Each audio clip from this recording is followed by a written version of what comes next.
Thank you. Welcome to the Island Lecture Series, which is a program of the Institute of Island Studies, which has been running off and on since the late 1980s. Thanks for coming out. Tonight, we're actually co-hosting it with the Vinland Society. So, President of the Vinland Society, Chair of the Institute. And there's another connection in that Helen is a member of the Institute's board. So there's lots of sharing going on here. It's fantastic. So I'd like to begin by acknowledging that we're gathered on the traditional and unceded territory of the Mi'kmaq people who have called this island home for over 12,000 years. As a settler living in Epquet, I'd like to express my respect for Mi'kmaq history, culture, and stewardship, and to the elders past, present, and future. Walaleo.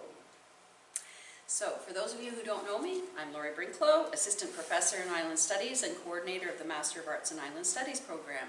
The Institute of Island Studies is a research, education, and public policy institute based just down the hall on the way to the washrooms, if you need them, just the second and last door on the left before you go down the stairs. You can learn more about what we do by checking out our website, which is simply islandstudies.com, or our social media accounts. And we also have a monthly newsletter, so if you're not already subscribed, there's a sign-up sheet that we'll send around, and we promise not to sell your information. The Vinland Society, what the Vinland Society has in common with the Institute of Island Studies, that they were both created by Harry Baglow. Harry was the original director of the Institute and a longtime supporter of everything to do with Iceland and North Atlantic, which kind of arose out of some of our work that we did at the Institute in the 1990s. That passion for Iceland and all things Viking led him to convince a whole lot of other people to create a co-op and create a board, and thus the Vinland Society was born in 2013.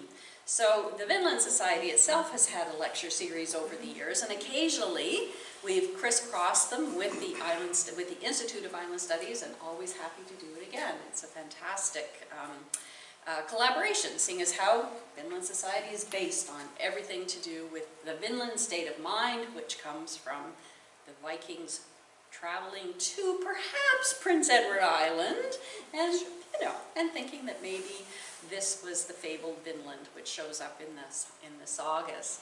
So, do you want to add anything to that about your involvement with Vinland Society over the years? Well, I was brought in 2013 to the first board by Harry Baglow, and so I was involved in the Vinland Society for some years before I turned over my membership to someone else to take their turn. And I've always been interested in the idea that the Norse came to North America, and as an archaeologist, I feel very confident that they may have skipped along our shores here in PEI at some point in time, and PEI could be part of Vinland. And so it was a great honor and privilege to be asked by Harry to be part of the society. And now it's a great thrill to be back again with the revived society and taking over as president this time. So, congratulations. Yeah, thank you. That's fantastic. Yeah. And I'm on the board as a member because I'm the honorary consul from Iceland to Prince Edward Island. And on the table over there, you'll see that, I don't know, 20-pound granite that should be on a wall, but I think the walls of main building might fall down if I were to get them to try and attach it because they are so heavy. Anyway, it's been an absolute pleasure being part of the Icelandic Foreign Service, which is what I am. I don't have to do very much. So now I will properly introduce our guest speaker tonight, who is Dr. Helen Kristmanson. Her talk is Memories of Osland, a historical Icelandic village in northern British Columbia. And I've already had one question. How did the Icelanders get to British Columbia? And I've said we will find it. Hidden along the Skeena River's sylvan shores are the remains of a small historical village known as Osland. Settled by Icelanders who migrated west between 1870 and 1914, Osland was part of a thriving network of communities that formed an economic hub supported by the fishery and canneries. So that's what we get to hear more about tonight. So Helen was the island's first provincial archaeologist, serving in this role from 2009 until 2021, when she joined the Elnaway team as senior archaeologist. Elnaway is an Epquet-based initiative focused on protecting and implementing the constitutionally entrenched rights of the PEI Mi'kmaq. Helen is an Institute of Island Studies Executive Committee member at the University of Prince Edward Island, right here, past president of the Canadian Archaeological Association, and sitting president of the Vinland Society. Current scholarly research includes an examination of the underrepresentation of the historical Mi'kmaq archaeological sites on Ebikwit through collections, archival, and field research. She descends from Friedrich August Kristmanson and Ellen Jonasdottir, first generation Osland settlers, and Gudmundur Bjornsson and Thorberg Gudny Bjorndottir, also Vestufallos, who settled in southern British Columbia. In her spare time, Helen researches Icelandic and Scottish history. When I was on a call, I think it was last week, 2 weeks ago, with the honorary consuls, I mentioned this to my fellow consular officers, and the fellow who is the honorary consul from British Columbia said, "I know the Kristmansons." Oh. So there you go. He was really happy to know that we were doing this. So welcome, and thank you so much. Thank you so much. Thank you, everybody, for being here tonight on this blustery night. Now, I don't have a very loud voice. Can you people in the back hear me? Yeah? Okay, great. I'm going to move over here, though, so let me know if you can't hear me, because I need to be in front of the computer and my notes. Okay. Looks like my computer's trying to connect here. Oh my. Okay, maybe I'll just say, hold on. Disconnect. Is that going to keep popping up, I wonder? Can you see that when it pops up? Oh, you can't see No, it. Okay, great. Okay, perfect. It's our little secret here then. Okay. Okay. Just opening my presentation here with a painting that was done by my uncle, Lawrence Kristmanson, in 1983. He was a West Coast multimedia artist, and this is one of several paintings of Osland that he did that he gave to me many years ago. And I think it's a beautiful rendition of what it looks like at Osland. Okay. In 1924, 19-year-old Gudny Dagmar Gudmundursdottir stepped off the train and into the wilds of British Columbia. An elegant, fair-haired beauty, Gudny, or as she was later called, Winnie, was the daughter of Thorborg Gudnadottir and Gudmundur Bjornsson, who in 1873 emigrated to Canada from northeastern Iceland, eventually to settle in Vancouver, British Columbia. Fresh out of normal school, Winnie was ready to begin her first job as a teacher. Why she chose to leave Vancouver to teach at a small rural school in northern British Columbia is a bit of a mystery.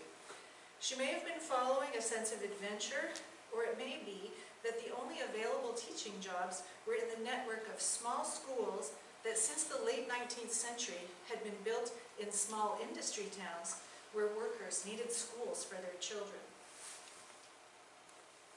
Whatever her reasons, Winnie boarded a pocket liner at the Vancouver CPR terminal, headed north to Prince Rupert. Pocket liners were so called because such ships offered the amenities of a great ocean liner built on a smaller scale. At the time, which is nearly 100 years ago now, steamships were the main link between Vancouver and the North Coast, a distance of about 500 nautical miles. These voyages were serviced by companies like the Canadian Pacific Railway and the Grand Trunk Pacific Railway, often used in conjunction with their railway networks. Though they no longer graced the Pacific coast, these ships continued to provide a service until the mid-20th century. When he was a student at UBC in Vancouver, my dad used to take these ships home to Prince Rupert. He was a poor student traveling in style. He thrilled at the luxury of these finely made vessels, some with grand staircases, wood-paneled public rooms, and even skylights showcasing the style of the era, which was often a blend of French Renaissance, Art Nouveau, and Art Deco. Passengers enjoyed services like electricity, hot running water, and even gourmet meals on some ships, all for about $16 in Winnie's day, which is about 288 of today's dollars. Sorry, I keep getting an error. There we go. The forest fell into silence as as the train pulled out of view, leaving Winnie alone with her thoughts. Remembering her instructions, she found her way from the train station to a wharf on the great Skeena River.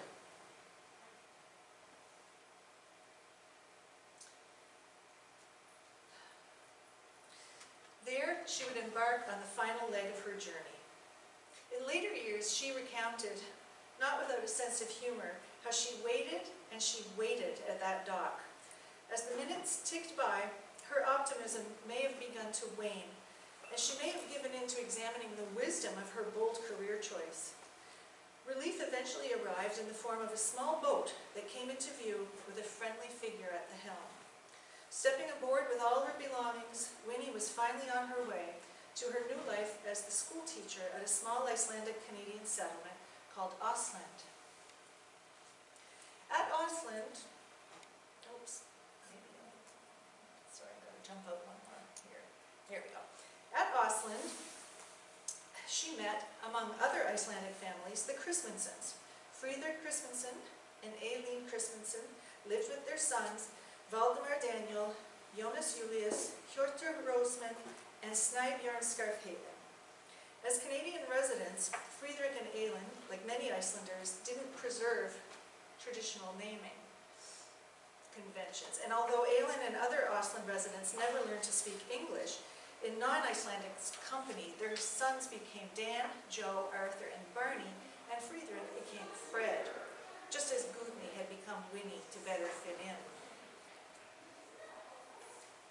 Although Osland did not have a lot of teachers during its time, former residents remember with a smile that the community had a hard time retaining a teacher, as some young women married into the community.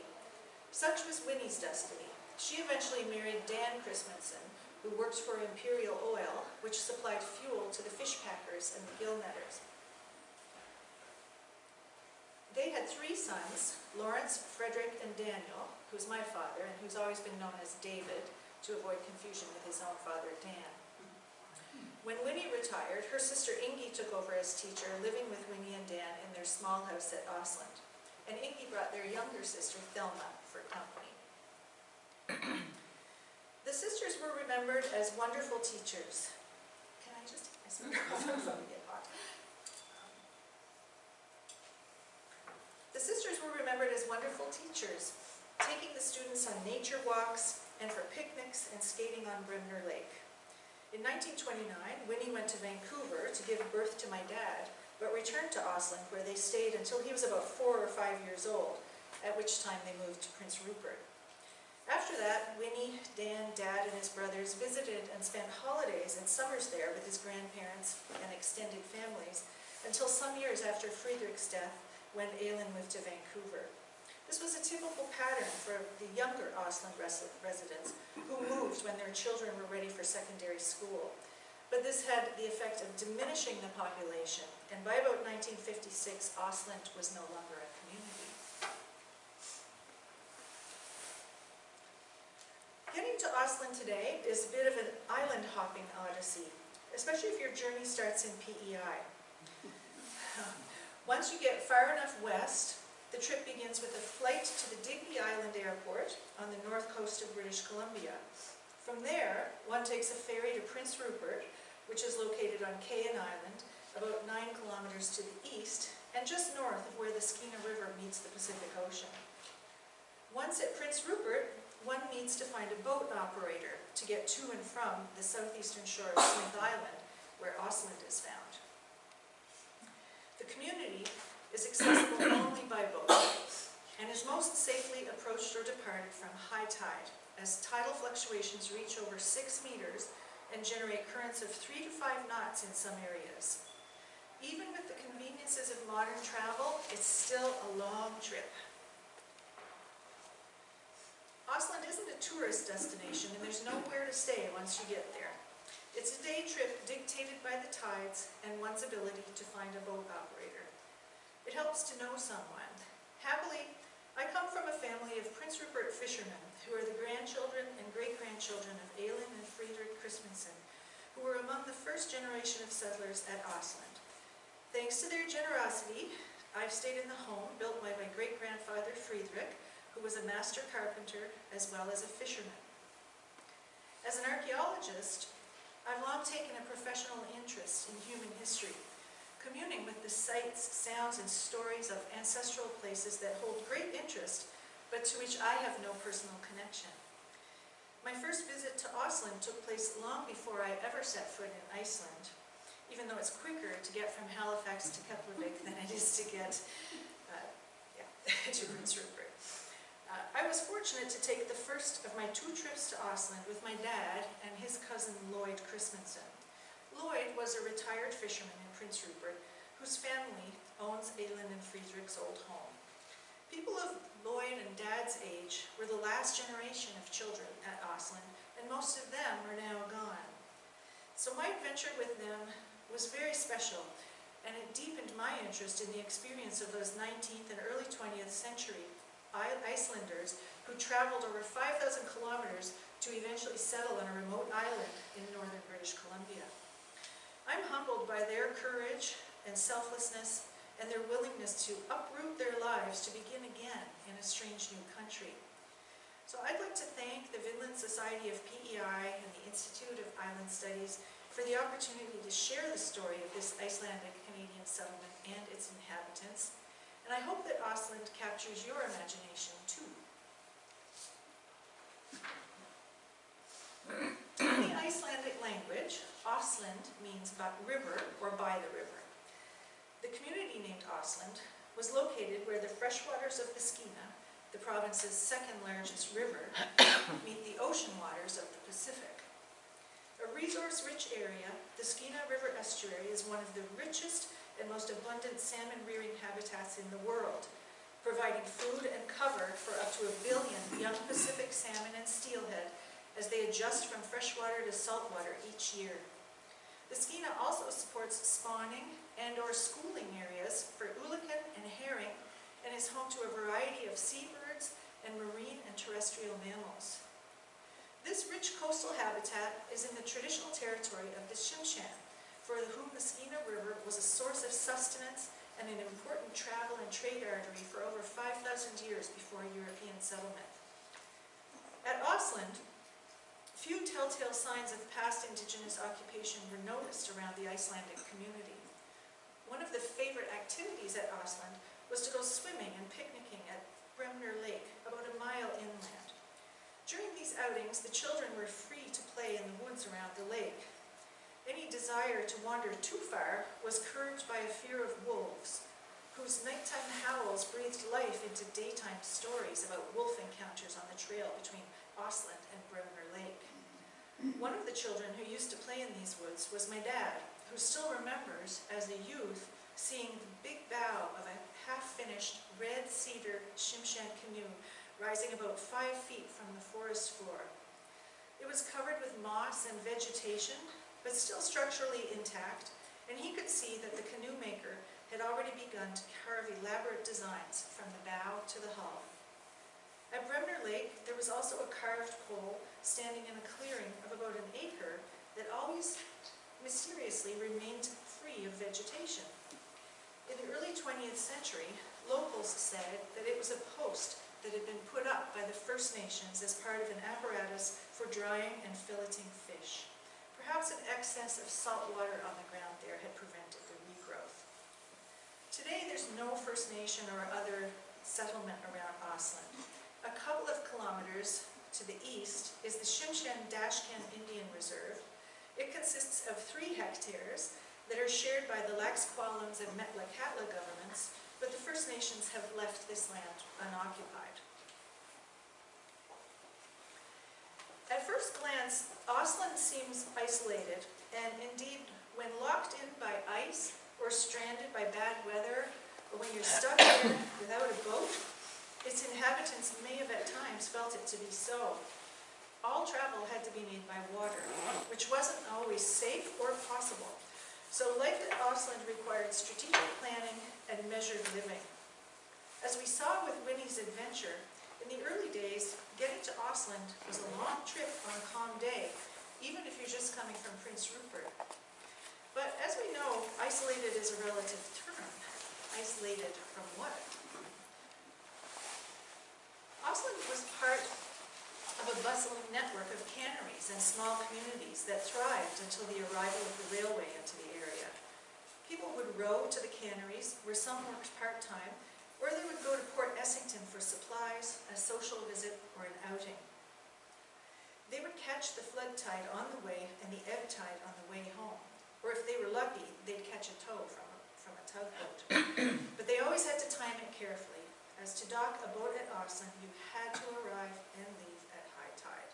And just here, there's a plan view of the town of Port Essington, which of interest was built on an Indian town, or First Nations town. And you can see at the heart of it there are the First Nations reserve and where their church was.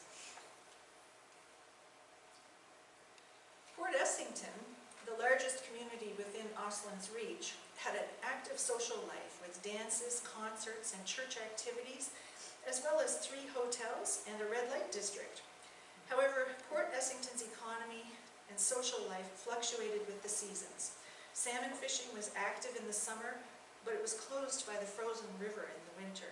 So each autumn in the early 20th century, 3/4 of its citizens, which only numbered around 1,000, migrated south, significantly reducing the local population. Twice, the town was nearly razed by fire in 1899 and 1909. And in 1914, with the completion of the Grand Trunk Railway along the Skeena, Port Essington's importance as a town was diminished, and by the 1940s, its canneries were inactive. Through the next decade, the population continued to fall, and the settlement was again beleaguered by fire in 1961 and 1965, after which Port Essington remained forever a ghost town. So, how and why did the Icelanders get here? Well, Icelanders were the first Europeans to settle in North America in AD 1000, but after that, they were among the last of the Europeans to immigrate to North America. The period spanning 1870 to 1914 is called the emigration period, but strictly speaking, the emigration period began between 1855 and 1871, when an estimated 17 Icelanders who had converted to Mormonism left for Utah. The Icelandic conversion to Mormonism in the 1800s was primarily driven by 2 Icelanders who converted while they were working in Denmark, and these were Thorfinn Hafliðason and Guðmundur Gudmundsson. After their baptism in 1851, at the direction of the American apostle Erastus Snow, they returned to Iceland to share their newfound faith. But their attempt to spread the word in Iceland received mixed responses, and the Icelandic missions in Utah didn't last beyond 1914. Another early but failed emigration scheme saw a small number of Icelanders move to southern Brazil. This brief exodus originated with Einar Asmundsson of northeastern Iceland. A widely read and well-informed man, Asmundsson had been reading about Brazil and thought it could be a favorable place for emigration.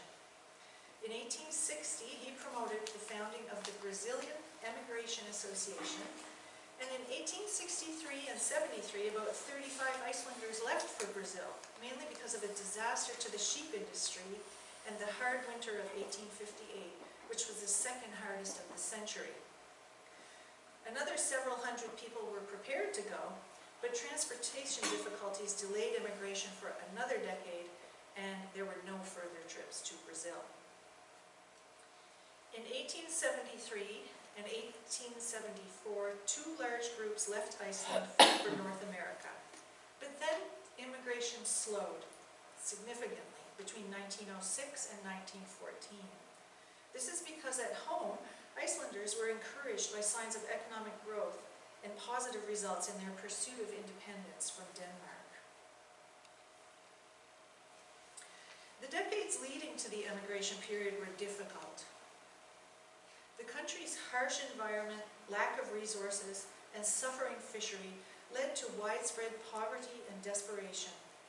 Seeking to improve their situation, 1/4 of Iceland's population chose to emigrate to North America. Why did they leave? Scholars agree that the twin factors of push and pull pertained. At home, there were economic difficulties to escape, and in the New World, there was the promise of good agricultural land and other attractive incentives. Looking at the factors that may have pushed Icelanders to emigrate, the top contenders are the climate, natural disasters, poverty, disease, and starvation. Little help was to be found from the ruling class, which had slight interest in the welfare of the common population. The environment was also unforgiving, and even if there was somewhere to which they could escape, it wasn't easy to leave the country. In addition to the lack of a passenger boat service, every year between 1870 and 1892, Iceland was choked with sea ice. Cold temperatures and short summers meant there was little to no hay to feed their livestock, and grain had to be imported from Europe.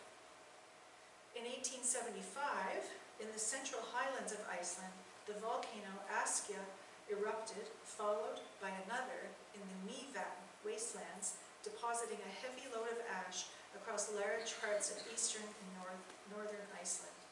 The impact was dramatic, blocking daylight, killing crops and livestock, and causing food shortages, poverty, and other human struggles. Those desperate enough to seek help from the authorities were faced with difficult options.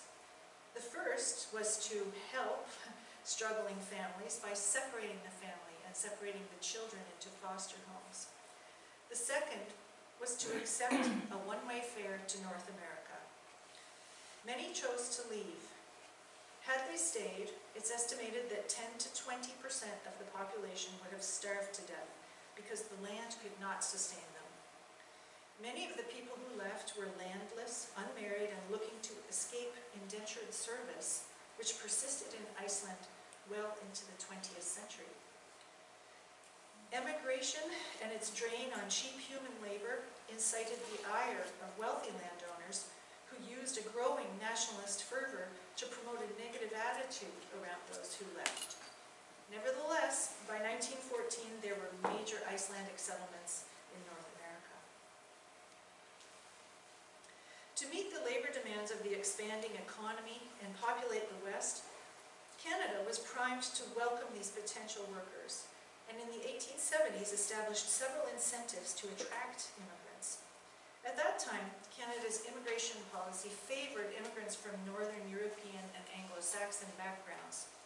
This was part of a racially hierarchical view prevalent in Canadian society and government at the time, which assessed immigrant desirability, air quotes again around that word, based on perceived racial and ethnic origins. Sigtryggur Jónsson, who came to be known as the father of New Iceland, was appointed an immigration agent by the Ontario government in 1874. He learned English and quickly assumed a leadership role, returning home and distributing a leaflet from the Canadian government called Nya Ísland í Canada, which outlined the opportunities open to settlers.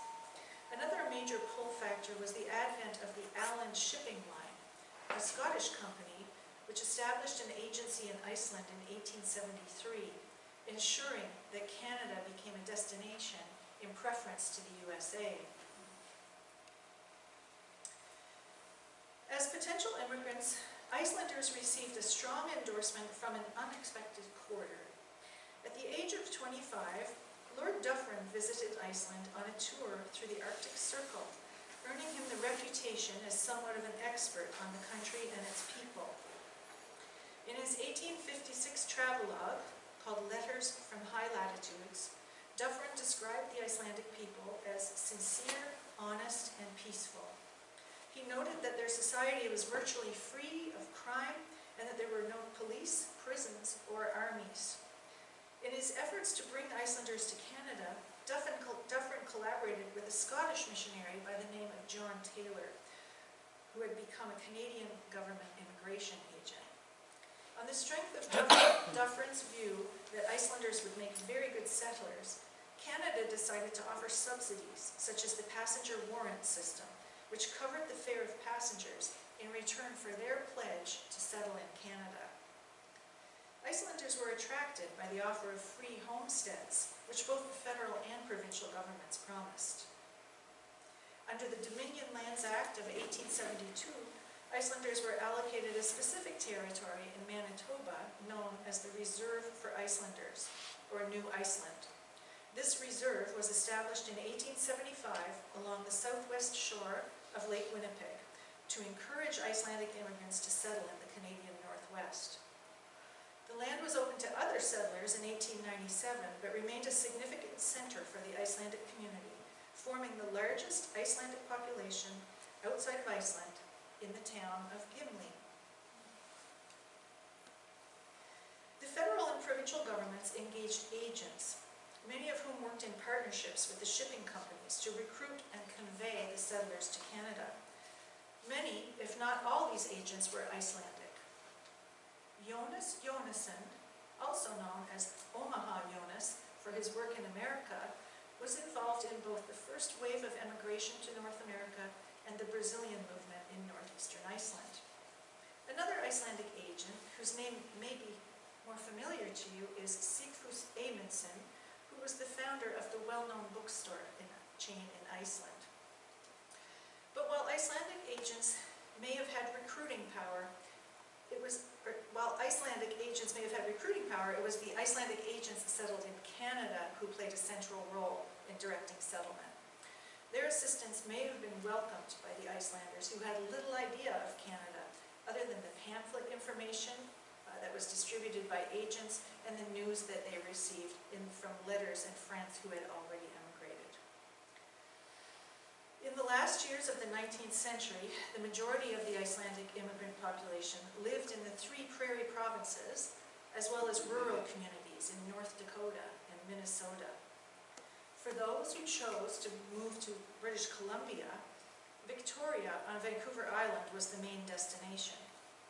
Oliver Johnson, who emigrated to Winnipeg in 1882, was the first Icelander known to have reached the Pacific coast. He arrived in Victoria in 1883. Only one group of Icelanders is known to have traveled to British Columbia with the sole purpose of establishing an Icelandic settlement there, and that was to be on the Queen Charlotte Islands. But instead of that happening, the group was directed to Osland. The architect of this changed plan was a Canadian businessman who in 1902 had bought some land on the east side of Smith Island. He hired Icelanders Thorstein Davidson and Kristen Christensen to sell the land at a profit. These two offered the land to a group of prairie Icelanders who eventually reached the site in 1913. Osland's first settlers were Steini Jonsson and John and Johanna Philipson, who arrived that year. Census records and other archival documents show that Osland was inhabited between about 1913 and 1956, during which time it remained an almost exclusively Icelandic settlement. Given its short existence, there appear to be only 2 enumerations over that time. Dominion Bureau of Statistic records show that in 1921, there were 62 people in 14 households. 12 of those households were Icelandic. And in 1931, there were 45 people in 17 households, and 15 of those households were Icelandic. Other nationalities included a very small number of people of English, Scottish, Swedish, Norwegian, and American birth. Most of the non-Icelanders came for work as teachers, laborers, or fishermen. And I should note that in putting this chart together, those who were born in Canada, they were all born to Icelandic parents. So it kind of skews the numbers a little bit. So this slide is an excerpt of the Osland census recorded from 1921. The Kristmansons were the 6th home on the enumerator's route. At the next house, the enumerator found 3 non-Icelandic men. One of these men was 37-year-old Charles Shiner McKinnon, who was born in Scotland, but whose place of origin is listed as Prince Edward Island. It's not clear how long Shiner McKinnon was in the community. He appears only in the 1921 census and is listed as the head of the household, living with 2 boarders, a 60-year-old Swede named Andrew Carlson and 33-year-old David Charles Alt from England. All three were working as laborers at the granite quarry near Osland. I haven't been able to find any information on him here at the archives, so there's nobody left at Osland to tell the story, so if anybody knows anybody of that name, Charles Shiner McKinnon, or has it in their family tree, he was born around 1884. Shiner seems like an unusual name to me. I haven't heard it before, so anyway, I don't see anybody saying, yes, he's my cousin, so. Beginning in 1900, Japanese immigrants arrived on the northwest coast looking for work, and soon came to be in demand at the canneries, where the men worked on the production line and in a variety of general labor capacities. The demand for canned salmon increased during World War I, expanding the industry and employment, and drawing a sizable Japanese population to the mouth of the Skeena River. Although not recorded in the 1921 or 1931 enumerations, a small number of Japanese families settled at Osland. Why did they settle at Osland? Well, at the time, the Public School Acts of 1888 stipulated that to keep a school operational and eligible for a teacher's salary, a community had to have a minimum of 10 students enrolled. So when the Osland school closed because of a student shortage, Oslander Ole Philipson, who was manager at that time at the North Pacific Cannery, encouraged 3 Japanese families to move to Osland so they could meet the provincial requirement. One of the families brought by Ole Philipson was Risaburo and Hatsu Sakamoto, who moved from the North Pacific Cannery to Osland in 1931 with their 6 children. The Sakamotos formed the Sakamoto Brothers boat-building shop, out of which they launched as many as 30 boats a year. Toshio, one of the brothers, designed a gill netter called the Dorcas, which was exhibited for many years near the Museum of Northern BC in Prince Rupert. He also designed the Bee, which is here in this picture, the first speedboat-style fishing boat. Following the declaration of war on Japan, Japanese nationals and Canadian citizens of Japanese descent were forcibly removed from what was considered to be strategic, restricted coastal areas of British Columbia. Evacuees were first dispatched to temporary facilities at Vancouver's Hastings Park, and then from there relocated to areas in the BC interior and beyond. Families were often separated, with many men being sent to road camps. In this slide, we see a photo taken by an Osland resident of the Sakamoto family on the boat that took them away in 1942. The Icelanders and Japanese are said to have generally kept to themselves, though I suspect this applied mainly to the first generation of both settler groups, many of whom never learned to speak English. Typically, in an immigrant setting, assimilation of the host language takes place with the 3rd generation of settlers, which at Osland was the final age group to live there year-round. The benefits of a shared language shared by the youngest Osland residents must have moderated the cultural and social walls that kept their grandparents at an arm's length. As some of Osland's children remember it, many of the community were deeply saddened at the loss of their Japanese neighbors. As many of them also said, it was bewildering for all of the children of Osland, regardless of their heritage, as they were all children of immigrants bonded by the experience of being born and socialized in Canada, but still being seen at some level as foreign. Osland was again impacted by war in 1939 with the outbreak of World War II. Osland seemed a long way from the war, but in 1939 it would have been easy for enemy aircraft to reach Canada's Pacific shores and to enter its airspace without being detected. Canada had no radar alert system. To counter such a possibility, in May 1940, the Royal Canadian Air Force established the Aircraft Detection Corps. The principle was quite straightforward and inexpensive. Unpaid civilians were enlisted to monitor the airspace and to warn the RCAF of any suspicious activity. Shortly after the war broke out, some Osland residents volunteered with the Aircraft Detection Corps. Here's how one resident remembers her mother's experience. Forms were provided for her to complete and mail to the Corps every mail day. She was asked to report all airplanes that flew over Osland, their direction of flight, and time of day. Planes heard but not seen also had to be reported in the same way. I believe she also had to identify planes seen from an identity chart provided by the Corps. She got our whole family involved in plane spotting. If this service didn't bring a constant reminder of the war to Oslanders, all households in the area, including those at Osland, were required to put blackout curtains in all windows so that no light could be detected at night. If they walked out on the boardwalk at night, a flashlight had to be pointed directly at the ground, and kerosene lanterns were not to be used outdoors. These and other reminiscences are found in the only book written about life at this small Icelandic settlement, called Memories of Osland, which I named my presentation after. This book is a treasury of childhood memories that gives a unique and guileless view of Osland through the eyes of its youngest residents. It's the only known first-person account of Osland, and it was assembled by Frances Olufsen Hansen, a child of Osland who in 1997, at the age of 68, took it upon herself to organize and self-publish this compilation.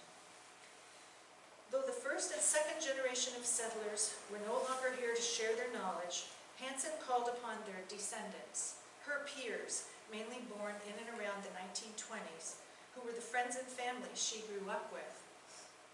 In all, she received personal accounts from 37 individuals from 17 families. To orient the reader, Hansen shared a plan view of the settlement, which represents the island at no particular date, but it shows the layout, the location of the family houses, and their successive occupants sometimes, and the position of public and commercial buildings. She illustrated the narrative with personal photographs taken by her friends and family, and her, and even Frances herself was pleasantly surprised at how many she received. And these are now stored safely at the Icelandic Archives of British Columbia. Every entry was submitted independently from writers who are now dispersed throughout Canada, but each of the entries is intimately threaded to the next through a remarkably consistent set of shared experiences and reminiscences, each recounted with tangible affection for the people and community of Osland. These stories are often contextualized by hints of a more mature reflection on Osland's social, political, and economic and cultural setting, and the critically important network of communities to which it belonged. Hansen's book represents a significant contribution to the study of Icelandic mobility in North America, which is an understudied topic. Osland remained a pioneer community throughout its existence, with no electricity, running water, or modern conveniences of the time. Its residents were mainly self-sufficient, building their own wood-frame houses, a number of which are scrolling by now. These photos were taken when we visited Osland in 2016, and these ones were taken by my dad, and it was funny, his pictures are mainly of the houses that people still look after, and my pictures are of the houses that are falling into decay. That is a hazard of my profession. Just go to the last one there, okay. Hansen's plan view of Osland shows at least 7 boathouses, or sheds, that are strewn from one end of Osland to the other. Many of the Icelanders were not experienced fishermen, and they had to adapt to a life in the fishing industry, but most had carpentry skills that they lent to house and boat building. With most people working in physically demanding jobs, one's health was paramount. Illness was not prevalent on Osland, though there are stories of loss. But there was no doctor to attend to their medical needs. In an emergency, a doctor could eventually make their way to the settlement from the North Pacific cannery. A nurse, Helen Kristmanson, who one of the informants described as big and jolly with a sense of worldliness, was on hand and assisted in the birth of at least one child at Osland. Now, as Winnie would say in a school report that she submitted in 1928, Osland is in rugged country. The vegetation is dense and the shoreline is wet and muddy.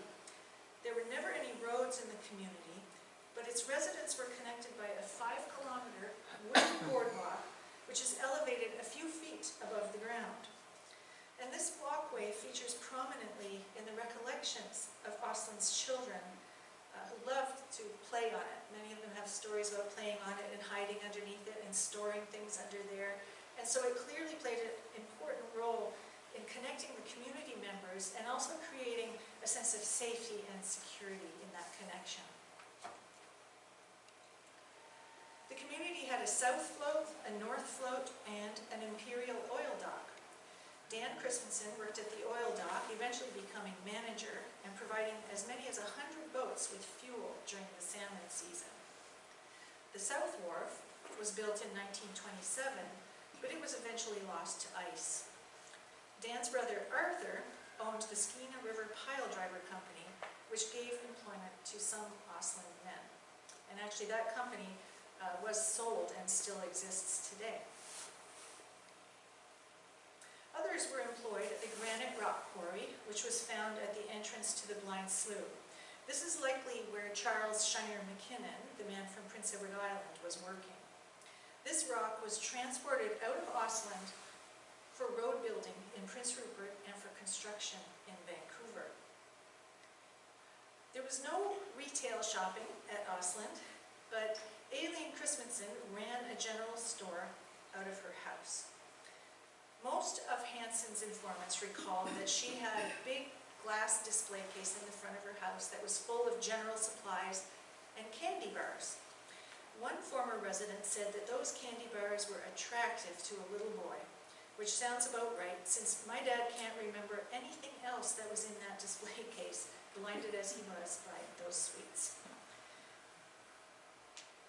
Beginning in 1920, several people served as the postmaster out of their own homes. Postmaster sounds like a nice quiet job, but not if you lived at Osland.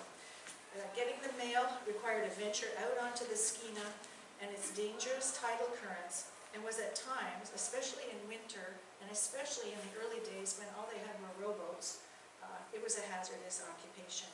So much hazardous and costly.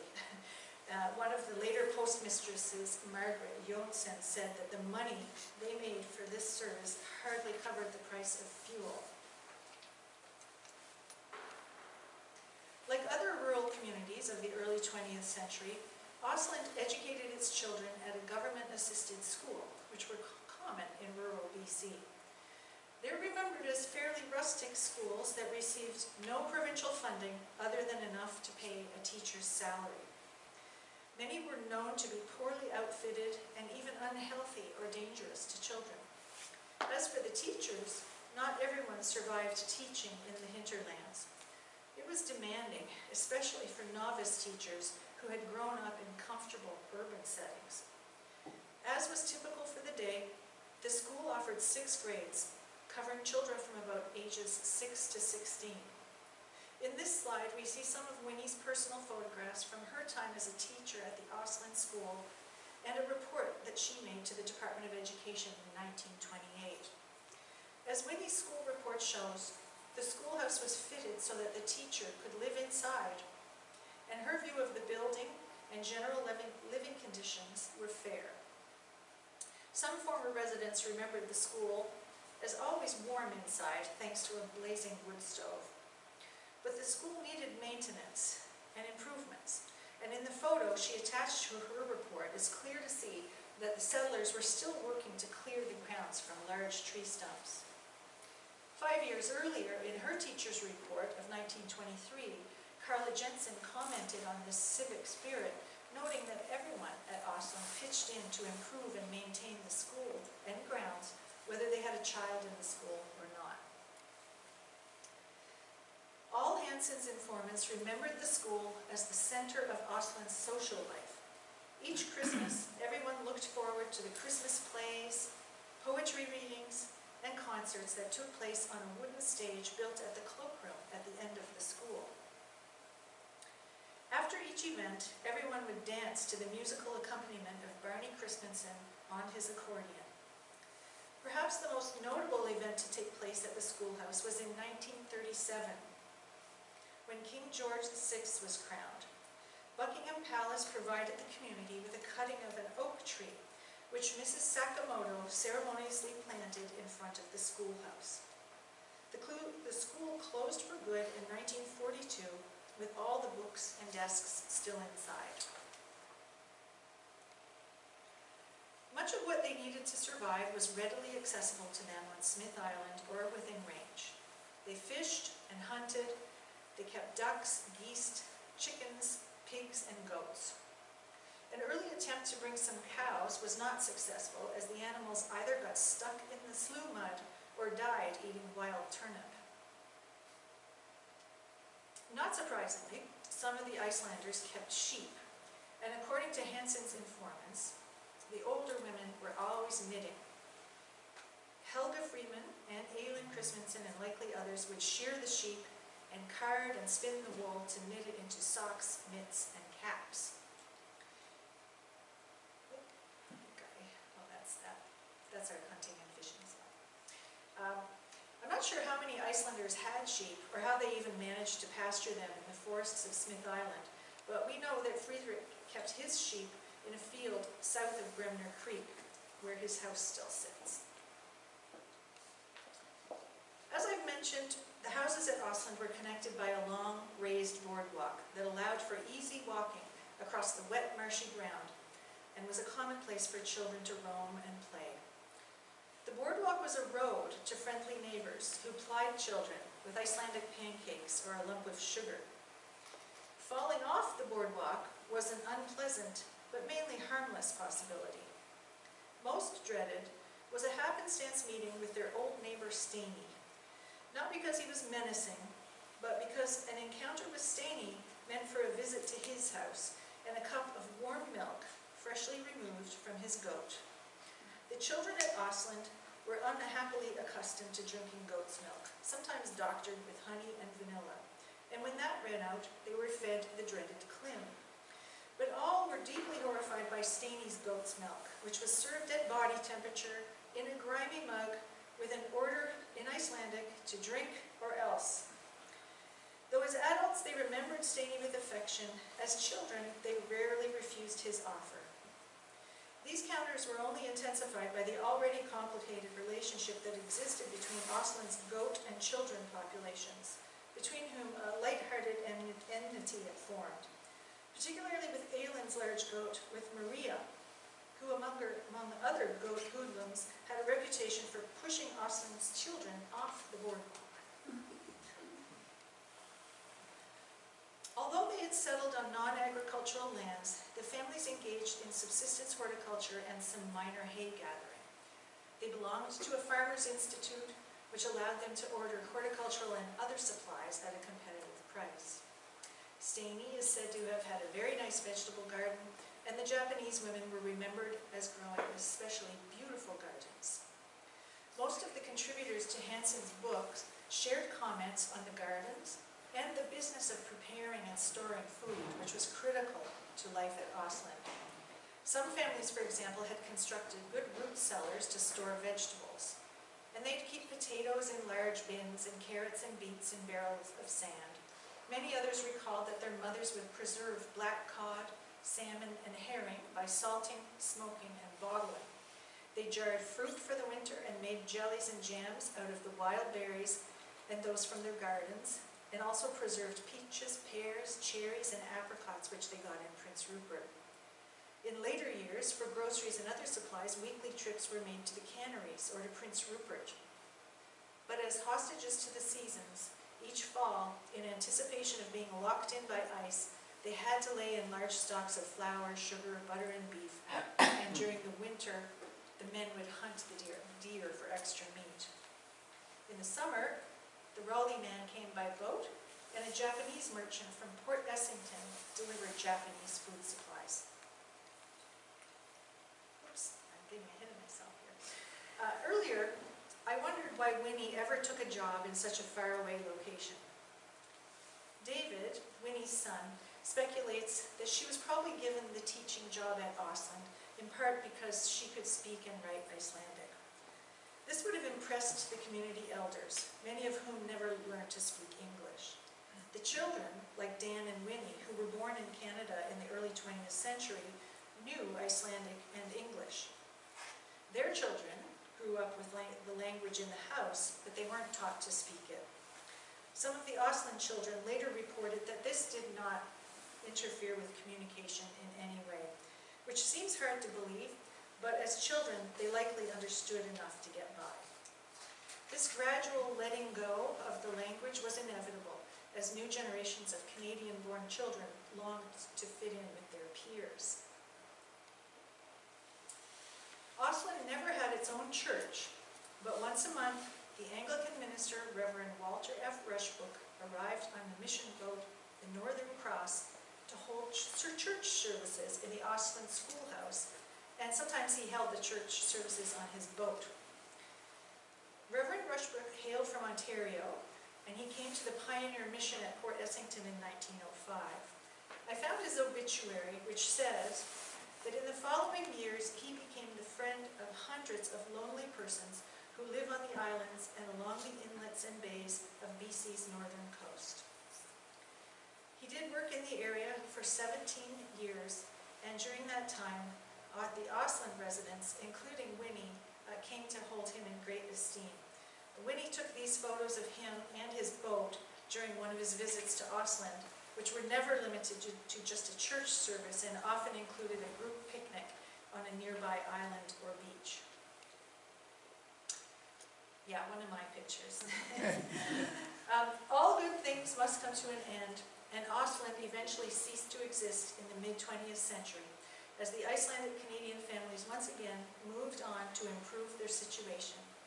Winnie and Dan, like many others, took their families to Prince Rupert, turning Osland into a place to visit the grandparents, and then later as a private cottage retreat. And so, to return to the beginning of my story, I'll close with a word of appreciation for Winnie, because if young Winnie hadn't made her brave journey to the northern British Columbia coast nearly 100 years ago, I wouldn't be here to tell you this story tonight.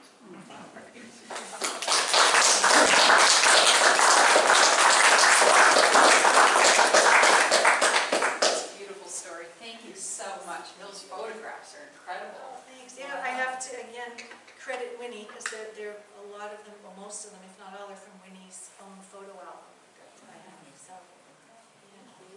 So this is the time for questions. Yes, go ahead. So in the early 1960s, I worked on the Skeena River for the DFO, and there were 2 fishing boats involved. One of the skippers was Barney Christensen. Okay, yeah, amazing. And so we were moored, do you know where the fishing boundary is? No. So it's about, you know where the road comes out to the Skeena River from Port Edward? Yes. So it's about 2 or 3 miles upriver from there. Yeah. And across the river, across the Skeena River there, going to the south side, there's an island called Raspberry Island. Do you know that? I don't know Raspberry Island, no. So Barney took me over there, and that was, it was also an Icelandic community, a small community. It had boardwalks, and there was no one there at the time in the 60s, and it was dilapidated houses. Wow, that's fascinating. Thanks for sharing that. That's great. You met Barney. I never met Barney, of course, but the Icelanders, there were communities around the northwest coast. There was a community. I think it could have been just summer houses. Yes, there was some of that. There was a community at Hunter Island as well. So the Icelanders were sort of around there, but I think Osland was the only place where they actually came with the purpose of setting up an Icelandic settlement. So it's interesting to know that now. Now that's a rabbit hole that you've just sent me down to go down looking at Raspberry Island. So I think you might even be able to see it on Google Maps. Yeah, okay. I'll ask my dad. So the other thing's on at Port Edward. So I spent half my time on Port Edward and half the time on the boats.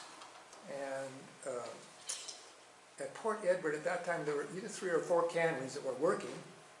and there was a large pulp mill right in Port Edward that where a lot of people worked. So the pulp mill probably doesn't exist anymore, I don't know. Right. In fact, the pulp mill produced so much pollution that they had a car wash outside the pulp mill that just ran 24/7 that everyone drove through to keep the stuff out the pollution off their trucks. It was a different time, wasn't it? Having grown up in a pulp mill town, Prince George. Oh, I same remember sort of pulp thing, mills. yeah. We had 3 of them. Yeah. And my sister was born in Prince Rupert in 1966, so I did live there for a year. Yeah. My dad was working on a pulp mill in Prince Rupert. I don't remember, I must have been one there, so. Yeah, I know. Great connection. My dad tells me stories about some of the mining towns where people would, depending on what they were mining, but people would get sent away every few months to detox. And it would be the company that would send them away, and they figured that was good. 3 months was good. You could go away and get whatever was in your system, and then come back to work again. Whoa. Right, I wonder how long they lived. Are there any other comments or questions for Helen? Any other experiences or questions? So I could say the fishery is a gillnet fishery in the Skeena. And as you said, the currents are very, very fast.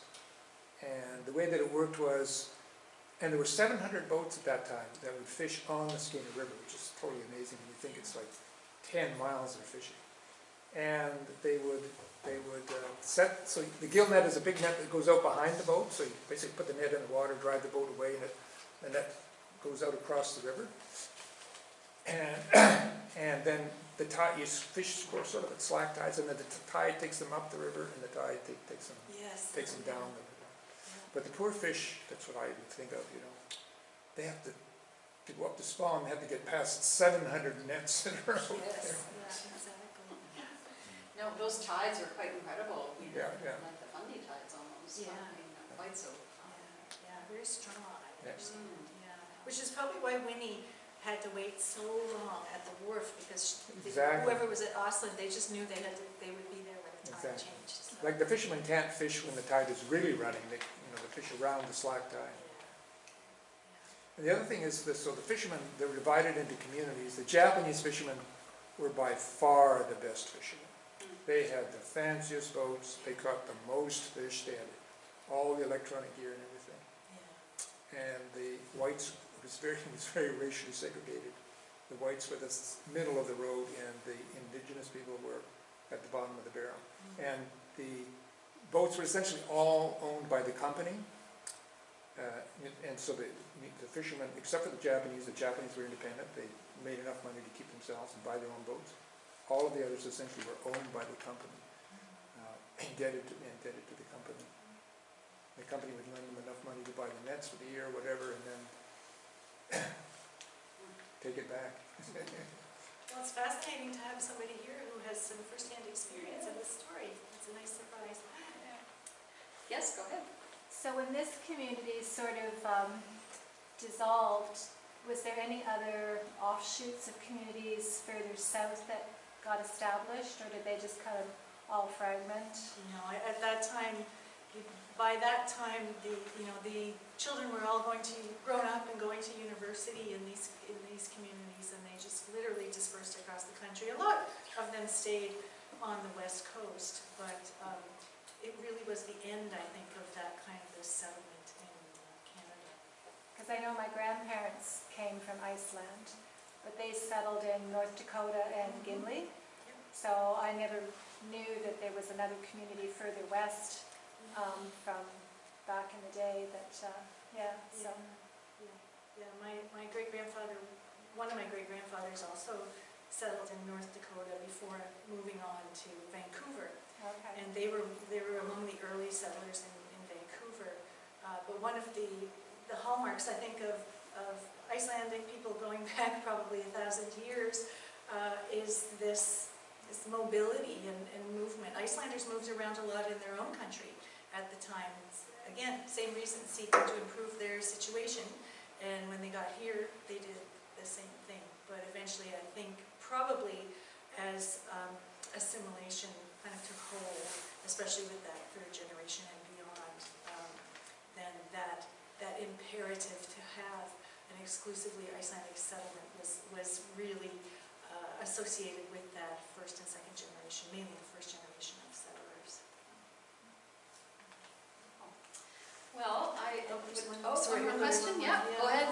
Hi. I'm interested to know, are you, I guess, familiar, or you might be able to touch on perhaps the indigenous First Nations that would be located nearby that could have offered some of their knowledge in terms of, when you mentioned berries, food sources, medicinal medicines? You mean the First Nations that are there now?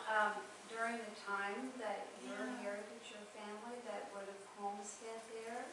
Well, the Tsimshian, it's Tsimshian territory there on the coast, and then when you get further in, it's Gitskan territory. So it's the Tsimshian that were around, but while it seems they may have been on Smith Island and in that area in antiquity, there were none there at the time that the Icelanders were there.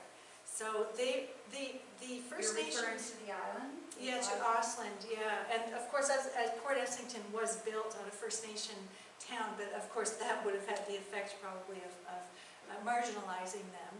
But the First Nations actually were very powerful in that area. They ran very sophisticated fishing trade networks on the Skeena River. And so I think they were living their own life. I haven't, in all of it's interesting that in all of the recollections by the children who lived there, the only person who has ever mentioned or an interest in First Nations is my dad, who recognized when he was young what he was seeing in the woods was the vestiges of the First Nations who had been there. But Icelanders were well acquainted with First Nations. Most of them, because they became acquainted in Manitoba when they first came. And they were, interestingly, that Dominion Act of Canada was put into place to create reserves for First Nations and immigrants. And so Icelanders were put on reserve when they came to Canada under the very same piece of legislation. So this could be the source of some tension between First Nations and Icelanders, because of course the government took First Nations lands to create these reserves to put Icelanders on, so that displacing First Nations. And then in another sort of rather unhappy or unsavory chapter of Icelandic Canadian history, in the Riel War, the rebellion, some Icelanders enlisted to fight against the Métis. So there may have been, and then there's other stories of good relationships there, back in Manitoba, and the First Nations helping the Icelanders, because when they first came, many of them got sick and died. They weren't equipped. The government did not provide adequate shelter and provisions for them. And First Nations helped. So as usual, history is complicated, and there's not just sort of one easy story to tell. But to your point, I think it's interesting to consider the possibility of returning to the Prince Rupert area and the Metlakatla First Nation that's there, because there very, very well may be oral histories and knowledge about the Icelandic communities in the area from the early 20th century. So thank you for your interest in that. Yes? Yeah, just a quick question, and thank you. I think it was quite unique that you're able to capture, the beginning and the end through your research, and it's kind of just leading into where your research is going now with your Icelandic background. Is there a project that you're currently involved with? No, just this one. Okay. This is one. I think this is one. I've been in contact with UBC over the last year or so, threatening to come and dive into the archives, and have never had the opportunity to go and do that. So this is something that I do in my spare time, outside my job. So I kind of pick away at this, and I'm very interested in knowing more. I'm very, very interested in the early period and the era of the Icelandic agents, and how people like Thorstein Davidson and Kristmanson, that role that they started to play sort of in settling Icelanders, and the funny little deal that seems to have happened at Osland that doesn't all quite fit together for me, because my understanding of how the prairie Icelanders got to Osland, like Friedrich and others, was through free land grants. But when I started to study it, it looked like somebody had actually bought the land and was looking to do kind of a real estate deal there. So there's still so much to learn about this, and I will just continue to chase down rabbit holes and add to the story. But Frances Olafsson Hansen's book and Winnie's pictures have provided a really good foundation to start from. Perhaps the canneries as a source of business Yeah. needed labor, and possibly it was the business focus to bring new labor to run the canneries. Yeah. Some of them worked at the canneries. The others were sort of fishermen. But from my, just from family talk, like from my dad, he always says, my great-grandfather sort of played around at being a fisherman, but he didn't have any experience being a fisherman, which would have been like probably the other Icelanders. He brought carpentry skills to the country, as did other Icelanders, and I think they just sort of got by as they did. But obviously, some of them worked at the canneries and did well. Ole Philipson became a manager at North Pacific, and yeah, I guess, but I don't know what brought them there other than maybe an agent making it look good, and because they certainly weren't given agricultural land when they got there. No. Well, I would like to thank you again, Helen, and here's a small token of our appreciation from the Institute in the Prince Edward Island potato bag. It's a copy of Ed MacDonald's latest book, The Geography of Home, and so again, let me please join me. Thank you.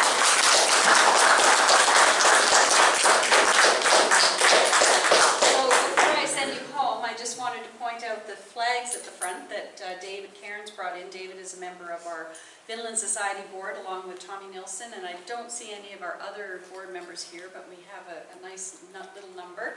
So this is the Icelandic flag and the Vinland flag that Harry, who designed it? Do you know, David, or Helen? I thought it was Harry. Probably.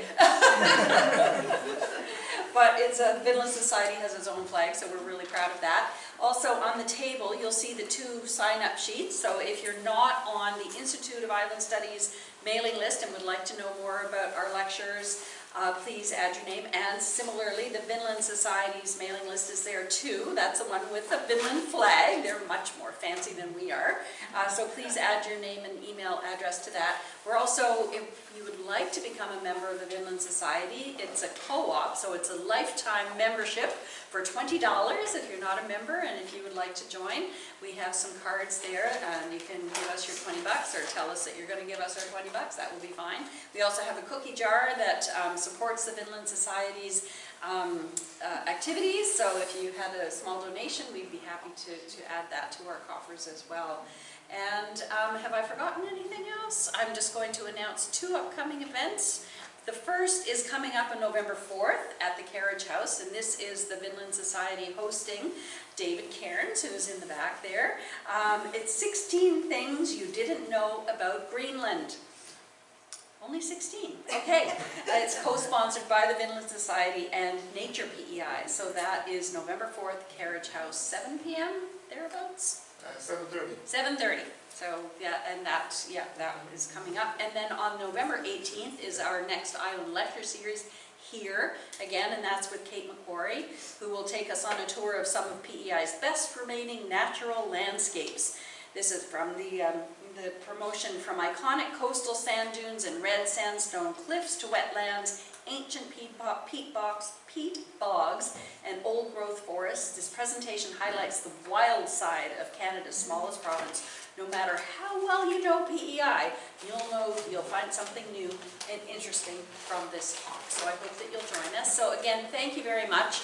We do, as you can see from the camera, have this recorded. If it worked, it will be on you can just go to islandstudies.com and you will find all of the links to find the video. So again, thank you and safe home, everyone. Thank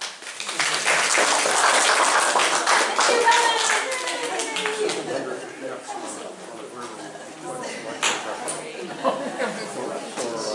So the way that it worked was there was a cannon that was shot Sunday at 6 o'clock in the morning, and then the boats were allowed to go.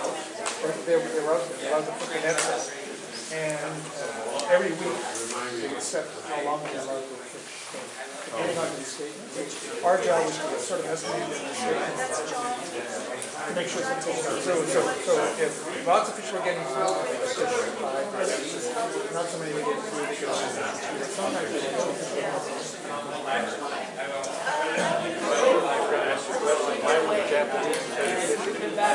Oh, well, they're born Dutchers, they work hard, they train canneries and wait for things. Just a social structure.